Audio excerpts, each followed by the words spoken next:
Hello everyone, welcome back to the channel. In this video I'm going to walk you through how to sell courses on Coursera. So if you want to sell course on Coursera, here's a quick guide on how to sell course to start earning money. So the first thing you have to do is you have to create your course. So for you to be able to create your course, you have to develop a high quality course on a topic you are knowledgeable about and make sure it's engaging and informative.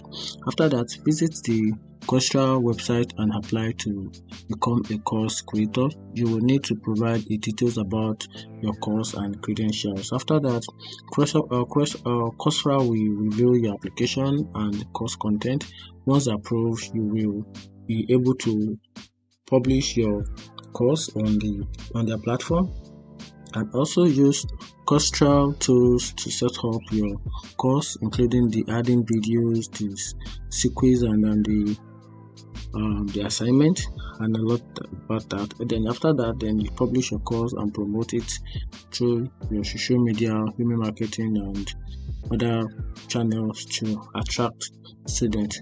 And after that, once students enroll in your course, you will earn a commission based on your subscription fee, and that's it. If you find this video helpful, turn on the notification button, follow for more.